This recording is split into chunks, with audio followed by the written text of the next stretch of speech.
Chilling tales for dark nights.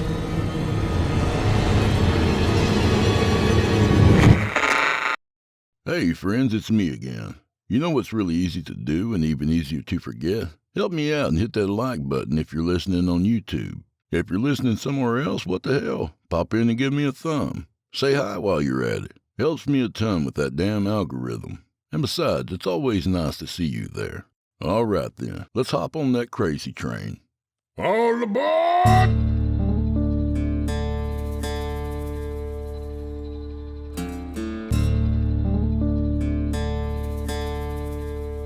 Oh, shit.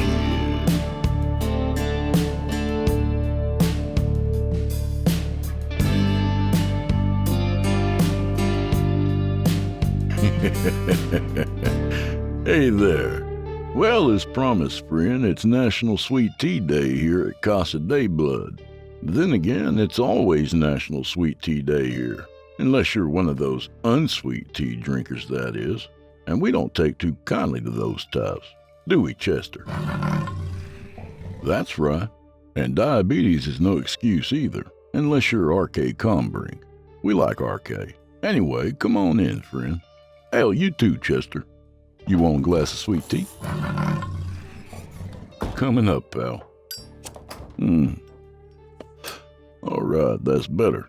Hey, do me a favor and visit chillingtalesfordarknights.com.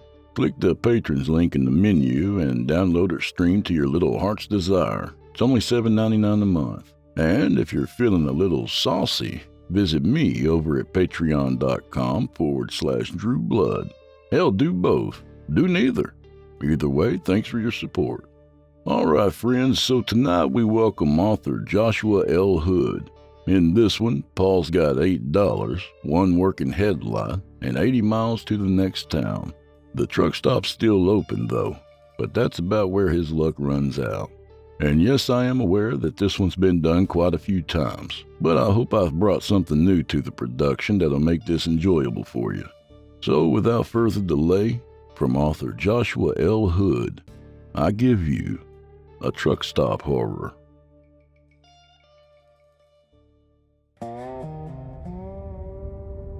An island of light floated in the distance, straight ahead and just off to the right. It flickered behind the trees, then sank below an invisible ridge as the LeBaron rattled down the hill in the dark. A single headlight stabbed into the night through ancient pines ahead of it. Paul eased off the gas a touch and let gravity do its part. On the last hill, he felt the sputter and lurch of a thirsty gas tank. He didn't know how many hills the car had left in it. The light island was growing closer. Paul might make it yet.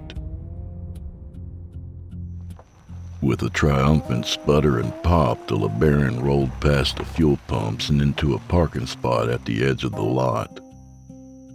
Paul had $8 in his pocket and didn't want to spend it all refueling the clunker before he got some coffee to refuel himself.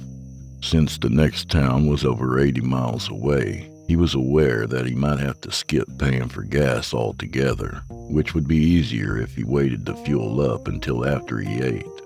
It all depended on the price of coffee and some pecan pie. Gas was 92 cents a gallon here. It was always more expensive at these backwoods truck stops, and so was the coffee. $8 doesn't go as far as it used to, he lamented. Stepping out of his car, he felt like he was indeed on a floating island in the center of a black sea. The world beyond the orange floodlights had blinked into darkness when he pulled into the parking lot. Paul liked that. It made him feel safer when the unknown possibilities of the world were at bay. A smaller world was easier to handle, and from the island of light, the only sign of the feral wilderness surrounding him was the smell of trees and the creak of wood swaying in the breeze. Inside the cafe, everyone had been staring out the windows. They all jumped when the bell door cheerily announced Paul's entrance. Then they were all staring at him. Paul had been too self-absorbed to even notice the other cars in the parking lot, but there were half a dozen people inhabiting the single strip of vinyl booths. He stopped short, noting the quizzically horrified looks on their faces. He wondered briefly if he had remembered to zip his fly. "But didn't you see?" stuttered one man, a baseball-capped trucker who looked like he should have had better command of his senses than he did. "Didn't you see?" He pointed out the window, and Paul realized that there was more confusion in his voice than fear, but only barely. Paul didn't look out into the parking lot where the man pointed. Most of the others had gone back to staring, but Paul was always a little paranoid of turning his back to a crowd, even a small one. "I should call the police," said the waitress behind the counter. "Yeah, I'm calling the police." "Yeah," replied a large, greasy-aproned man, the only one who still hadn't looked away from Paul. Paul turned back to the door to make as smooth an exit as possible. He didn't know if he had any warrants, but he never liked the sound of police. "Don't," the greasy apron said. Paul stopped. "Look." He pointed out the window. Paul finally looked, cautiously, one hand still on the door. At first there was nothing. Dark night, glowing lights, dull gray concrete. "Between the pumps," Greasy Apron said. And then Paul saw it.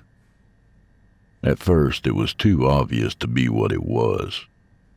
Then it became too obvious to be anything else, like the human brain just has a way of knowing some things.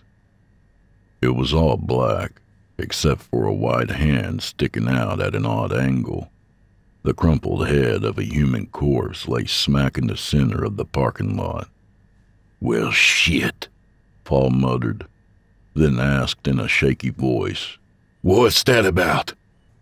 A pink-sweatered woman in the booth with a dopey-looking boyfriend answered. "I don't know. I swear we were out there just 5 minutes ago, and there was nothing. No one out there." "Yeah," said dopey boyfriend. "We filled up at pump 3. There was nothing." Paul looked at their table. No food but open menus. They clearly hadn't been there much longer than he had. "Should we go help?" asked the pink-sweatered woman. "Probably," said Greasy Apron, but he didn't move to volunteer. A scraggly man shifted uncomfortably. "Don't bother with it. That guy's dead. Trust me, I know dead. And that's dead." He was wearing old army greens and had hair almost as greasy as the other guy's apron. Paul was too young for the draft, but he knew a non-vet when he saw one. He didn't doubt the guy for a moment. The waitress's voice broke through the brief silence. "They're on their way. The police." A phone clicked as she hung it back on the wall. "Said to stay inside." "That could be a while," said Greasy Apron. "We're a long ways out." "Well," Paul said. "not to sound too crass, but I'd wait a lot better with coffee and a slice of pecan." "The tapes!" shouted the waitress, a trace of hope in her voice. "Oh, yeah," said Greasy Apron. "What tapes?" asked Pink Sweater. The waitress went bustling toward the kitchen. "We just installed cameras, the security kind. We got one for each pump." "So if someone tries to pump and dash, we get their license plate, and the cops can catch them," Greasy Apron finished for her. Paul was suddenly very aware that he might have to skip the pie. "All right, let's get a look at 'em then," said Dopey Boyfriend, still staring at the corpse in the lot. The trucker broke in. "Well, I don't feel like I'm really part of this." He stood up and walked toward the door. Paul took his hand off the push bar and stepped slightly aside. "Now hold on there," said Greasy Apron. "You just wait a minute. I ain't gotta wait for nothing. I got my gas. Money for the burger is on the table. You can't stop me. I ain't gonna stop you, said Greasy Apron. But I'd like to point out that 10 minutes ago there wasn't a dead guy lying 30 feet away from that front door. And now there is. And it's sure as shit that guy didn't walk here on his own. Now what are you saying? You saying I had something to do with this? The trucker raised his voice. Now how would I be saying that? Calm down, fella. Think about it. You didn't do it. None of us did it. But someone did it, and they're no further than 10 minutes away in any direction. You really want to be going out there now?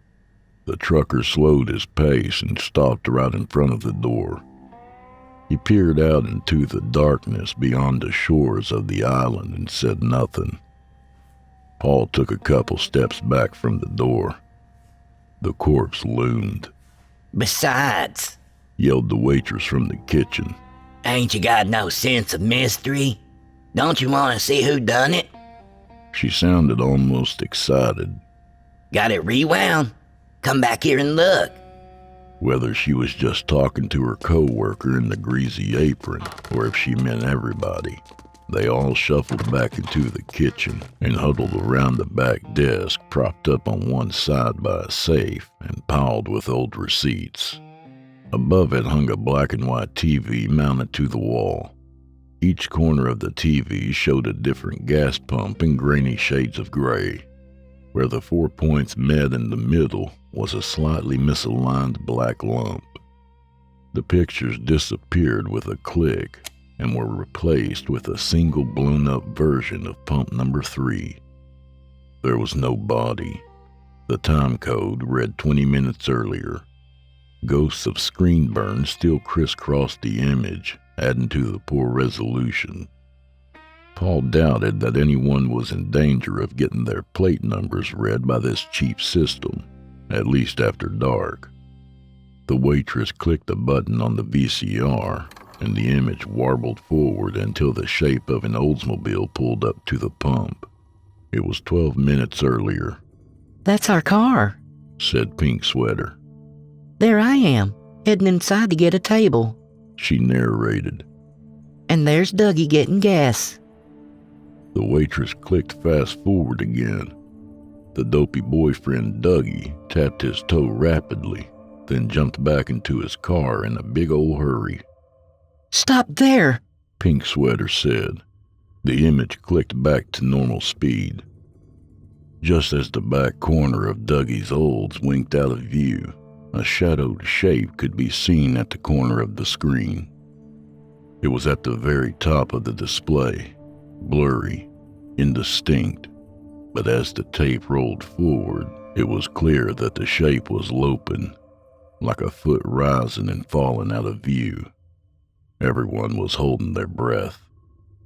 The foot moved across the top of the screen, stopped at the opposite corner, shuffled around a little, flopped a silent but heavy object down onto the pavement, then walked slowly back the way it had come.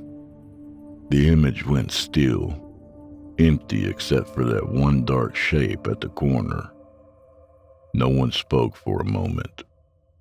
Another angle, Greasy Apron said suddenly. Everyone jumped. Sorry, but let's try another angle. Try camera 4. It shows some of the entrance and more of the parking lot. The waitress hesitated, then pushed eject. The tape from camera 4 was pushed heavily into the slot, and it whirred backwards. She stopped it, and the screen popped into view. From the new angle, the body would be at the bottom right corner of the screen. In the top left was the entrance into the parking lot, the shore of the island. Suddenly, Paul felt less secure in this isolated little world.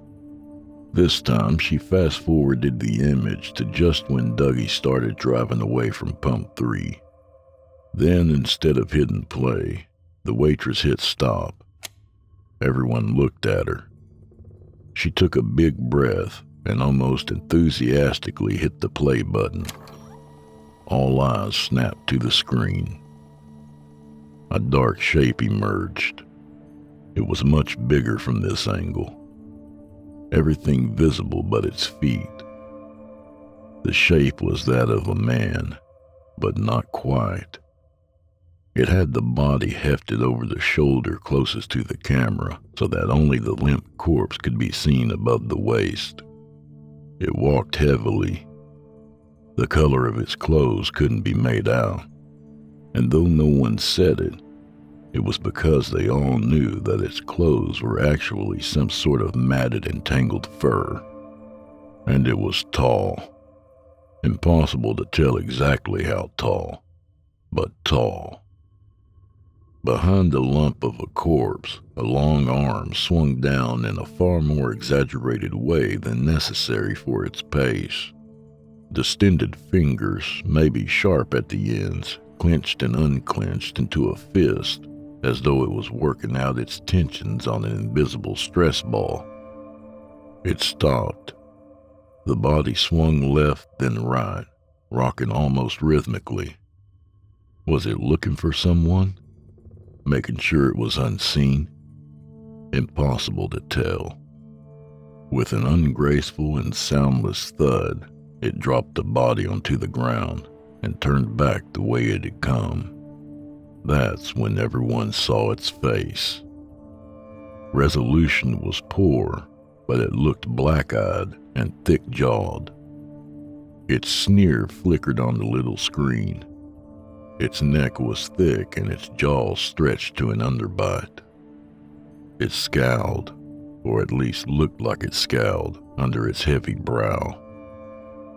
The people in the diner watched until it left the screen, but this time they didn't start breathing again for a long time, and no one stopped the feed. A new feeling settled over the diner, a new fear. Seconds later, a single headlight pierced through the darkness on the top of the screen. Paul's LeBaron zipped by the corner of the view and quickly arced around to a stop just off screen. The display dimmed as his brake light shut off, and all was still again. Oh, Paul groaned, almost whimpered. You parked right by it, by where it went, Pink Sweater said. Paul remained quiet, but he could feel himself beginning to tremble. You see that? You parked right by where it walked off screen. I mean, it could have been a dozen yards away. Just, like, right there. Hey, did you see that? he knows. Greasy Apron said. No one went back to the dining room. Greasy Apron discreetly slipped a butcher knife into the stained pouch of his apron. The waitress suddenly lost her sense of excitement. Paul put his back to the wall of the walk-in freezer and closed his eyes.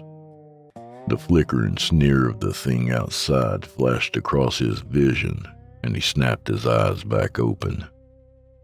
How close had it been? 3 metallic clicks drew everyone's attention to where the vet stood. His right pant cuff was now hitched above his boot, and a snub-nosed revolver glinted in his hand. More clicks sounded as he rotated the cylinder, eyeing the contents. Paul didn't feel any better, but he didn't feel any worse either. I'll go take a look, the vet said. He had lost the spacey, burned-out look he had worn moments before. He seemed almost totally in control of himself, except that his unarmed hand trembled. I don't know if that's such a good idea, Greasy Apron said.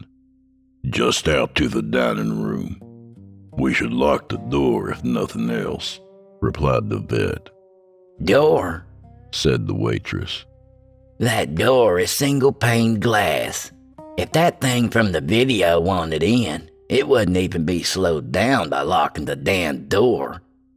Paul noted how she had said thing from the video, as though it wasn't a real thing that existed just outside the flimsy walls of this isolated truck stop.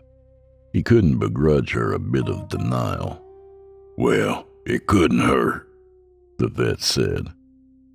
He slipped a dented flask from the inside of his army greens and took a long draw. The acrid scent of whiskey drifted past the congealed fat and dish soap smells of the kitchen.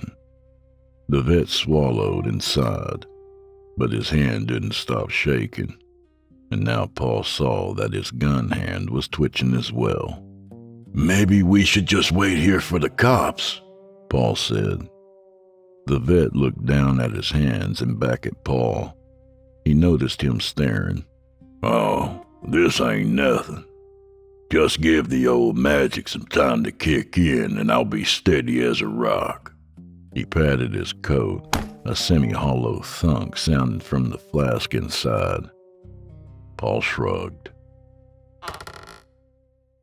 Seconds later, holding the revolver like a cop in Dragnet, the vet crept out to the dining room where they had all just been sitting.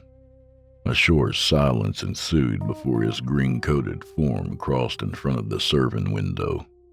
Hanging receipts fluttered as he passed by. He rounded the counter and went up to the windows, crossing toward the door.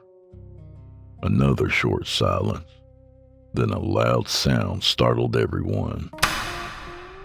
Paul thought it was a gunshot at first, but it wasn't that. Too metallic. "'S all right, Greasy Apron whispered.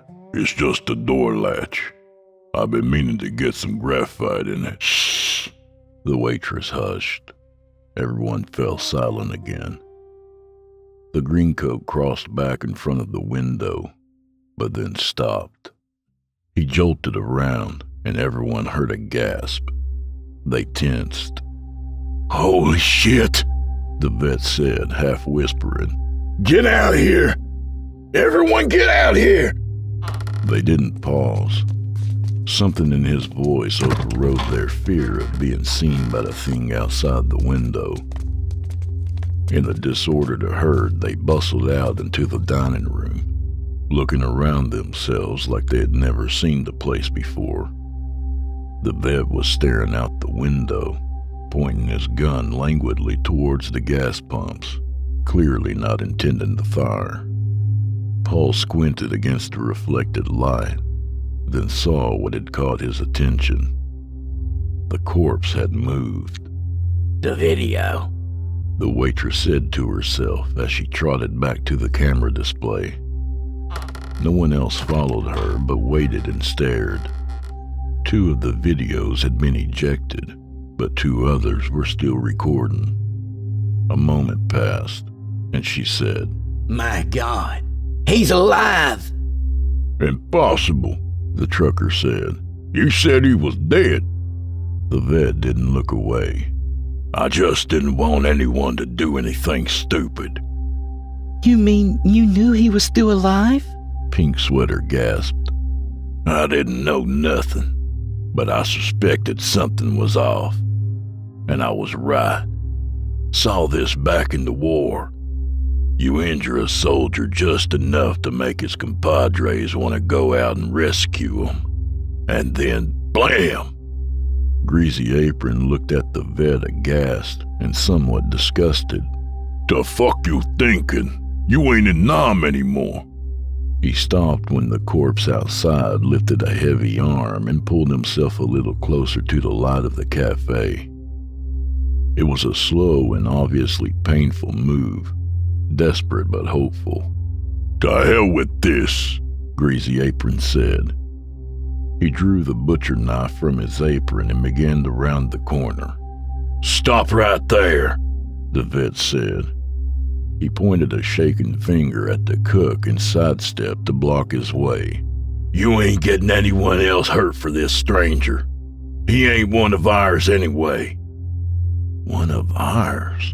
Paul mouthed, confused. "Get out of my way," Greasy Apron said, raising the knife. The vet reciprocated by pointing the snub-nosed revolver at his chest. "You wouldn't." Don't test me, the vet said, quickly lowering the gun to point at the cook's knee instead. One of ours, Paul said out loud. What do you mean by that? Why? The vet asked, not looking away from the big man with the knife. Paul persisted. Now just hold on, you two. What do you mean by one of ours? I just mean he's not from this diner, okay? A stranger, not worth dying over. Greasy Apron scoffed. Ain't none of us friends, fella. I don't even know your names. You'll need to leave the jungle, man. We ain't on no team here. Maybe we are, Paul said. Or you are. Think about it. It's trying to lure someone out of here for some reason. If it wanted to just get anyone, then it could have just gotten me a long time ago when I was walking in. I mean, why else go through the trouble of the trap? Why not just snatch any old person off the road? Why not be happy with the victim it's already got? Man, I think you need a drink of what's in his pocket, Dougie chimed in. You're giving a lot of credit to a monster. Maybe, but if I'm right, then that means it doesn't want me. Or you two either. Paul pointed at the couple. Since you came in right before me, clearly it hadn't laid the trap for you. It could have snatched either of you right off the bat. Think, guys. Has anyone done anything to piss off whatever that thing is? Everyone looked at Paul like he was nuts. I know how this sounds, he began, but was interrupted by a low moan. A gurgling cry filtered through the glass. The injured man in the parking lot was trying to roll over. He moaned again. It sounded like help. Okay, fuck it, Paul continued. There's no time to figure this out. We've got to go out there. Like hell we do, said Dougie. Fine, then don't. But I'm rolling the dice here. I'm sure I'm right, Paul said. How sure? Asked Pink Sweater. Paul hesitated. And what if you're wrong? Paul thought for a second.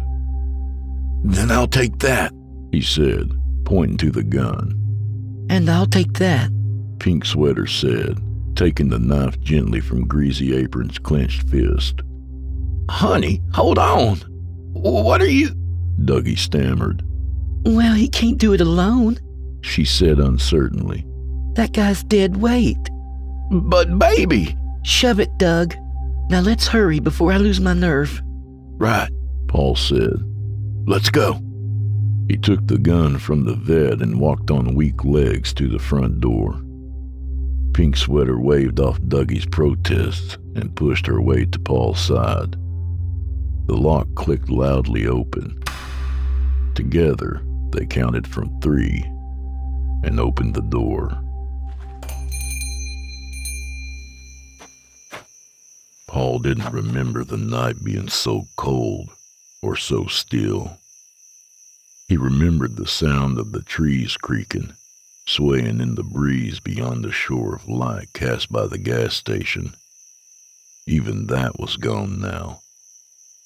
He tightened his hold on the sweaty gun grips and moved forward. The sound of footsteps behind him gave him a start. He glanced back at the woman with the knife. He had already forgotten she was there. She nodded.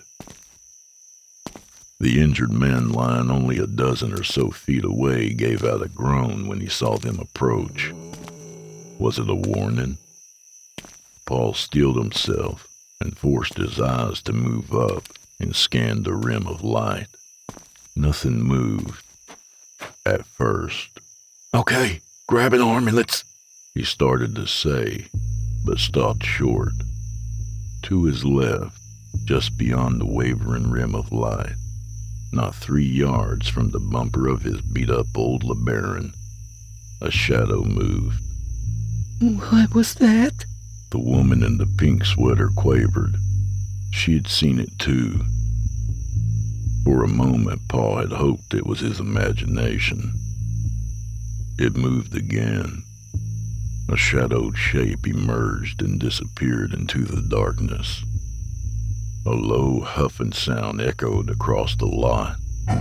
No, not echoed. It came from the opposite direction. Paul warily moved his eyes to the sound. Another shadowed shape glinted through the trees. A huff drew his attention back to the original shape. It had moved again, but this time hadn't disappeared back into the shadows. It was huge. Hurry! Pink Sweater whispered, and Paul realized that he had stopped moving. With tentative steps, he moved closer to the injured man until he was hovering over him. The man reached out a hand, supplicating, desperate. He groaned. Another huffing sound. Almost a growl rumbled through the air. The thing in the shadow shuffled around uneasily, then crouched until it was just another dark lump in the uneven night. Paul raised the gun. Another shadowed shape melted out of the darkness near it, then stood statue still, except for its clenching and unclenching fists. How many of them were there? Hurry! Pink Sweater whispered again. Paul crouched slowly, dropping one hand from the pistol grip to take the injured man's arm. The shadow shifted again. The thing crouched lower onto all fours, like a racer at a starting line. It's coming! Paul shouted, panic cracking in his voice. 3 loud reports shattered the stillness of the night as he frantically pulled the trigger. A murder of crows sleeping in the trees exploded into the night somewhere in the darkness beyond. A howl rent the air. Paul spun and fired twice more at where the other thing had been. A shot ricocheted distantly. He spun back to the first thing and saw it lurch into the light. It's still coming!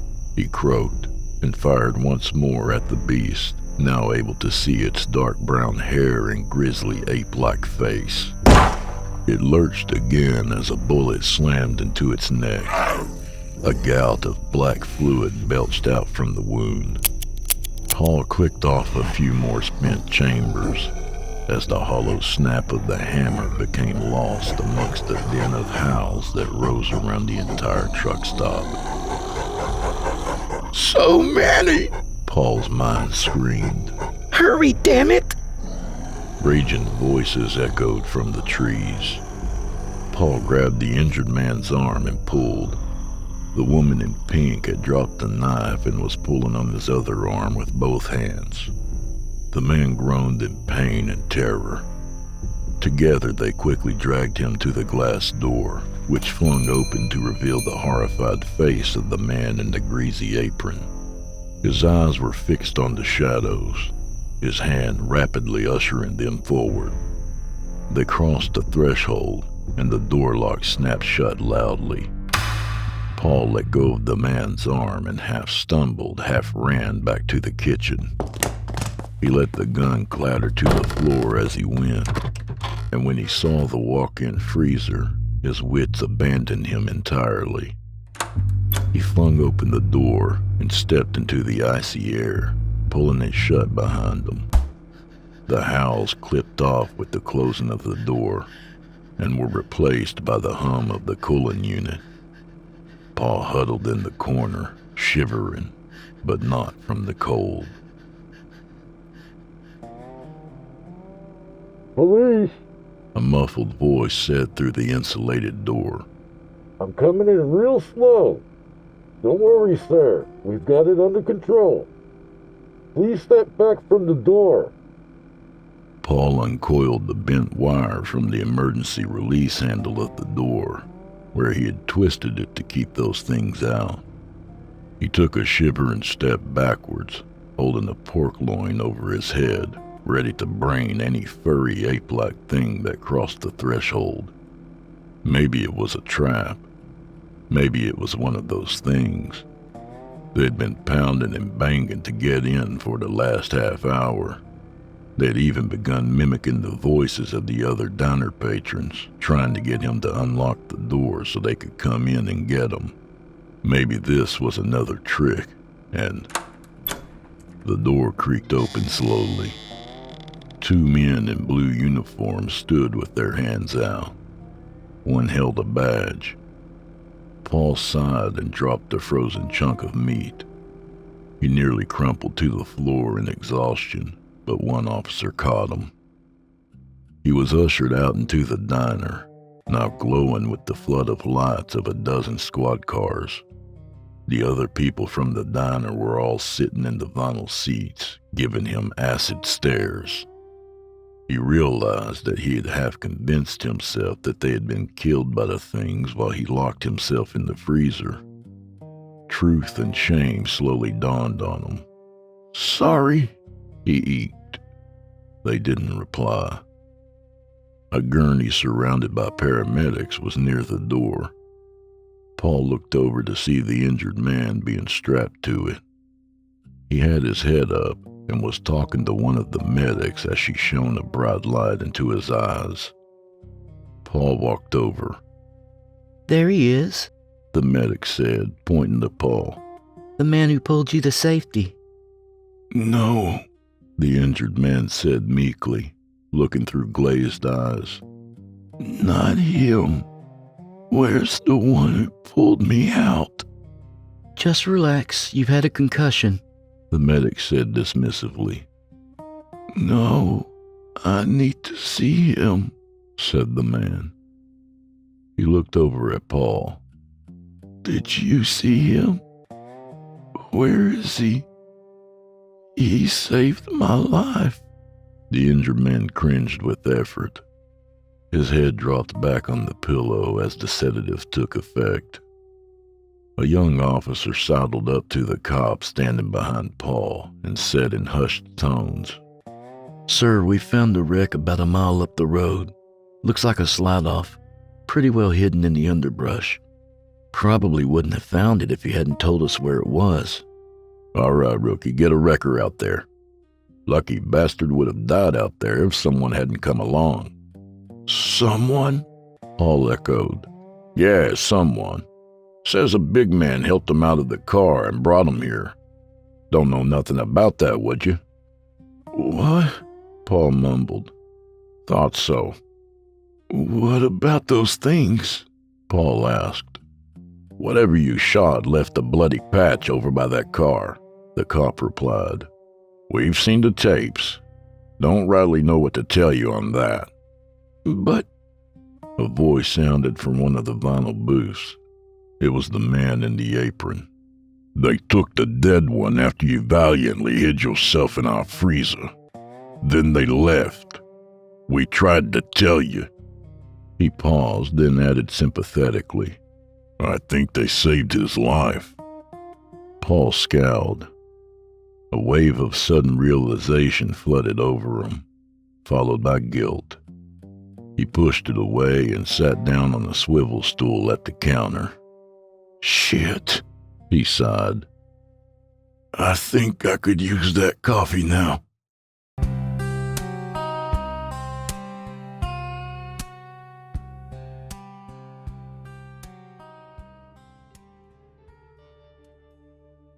And that was a Truckstop Horror by author Joshua L. Hood. A little about the author. After abandoning an illustration degree for archaeology, Josh spent several years drafting technical maps, artifact illustrations, and site profiles for the Idaho archaeological industry, indulging in all things ancient and weird. During this time, he spent the dark hours writing spooky stories and occasionally even publishing them. With several novels stagnating in old file folders, he's recently turned his attention to getting published in earnest and reaching a wider audience. Stay tuned for more creepy tales to come. Thanks, Joshua. And do old Drew Blood a favor, would you? Subscribe to his podcast wherever you do your listening and leave him a 5-star review and a kind word, even if you're listening on YouTube. He needs soldiers on all fronts to win this battle, and he appreciates it. To hear a premium ad-free edition of tonight's and all the other episodes, visit simplyscarypodcast.com today and click Patrons in the upper menu. You'll find yourself at chillintalesfordarknights.com, where you can become a patron for as little as $5 per month and get access to their entire audio archive, all ad-free and available to download or stream. Thank you for your time and for supporting our sponsors. When you support our sponsors, you support this show. If you happen to use Facebook, Twitter, Instagram, or YouTube, you can follow and subscribe to Chillin' Tales for Dark Nights there, where you'll get all the latest updates and new releases and have the chance to interact with them each and every week. Oh, and you can find Drew Blood on Facebook and Instagram, and sometimes Twitter. The Drew Blood's Dark Tales podcast is accepting submissions, friend. If you've got a story or two you'd like to be featured on the show, send it to drewbloodhorror@gmail.com. If selected, you'll get the full treatment, 10 bananas.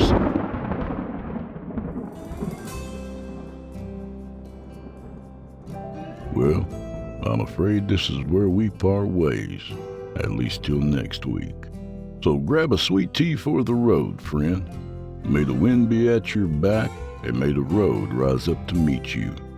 Hey, this week I'd like to give a very special shout out to my newest patron, the one and only, the sweet and beautiful Julie Lou. Hey there, Julie.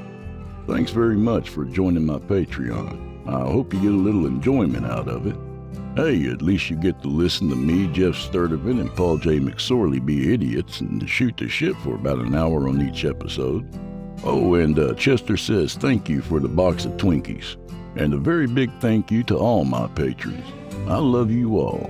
So anyway, do me a favor and make sure you're following your pal on social media, just in case I have to mention something important real soon.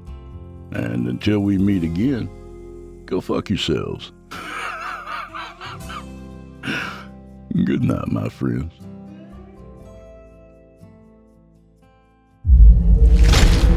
Chilling Tales for Dark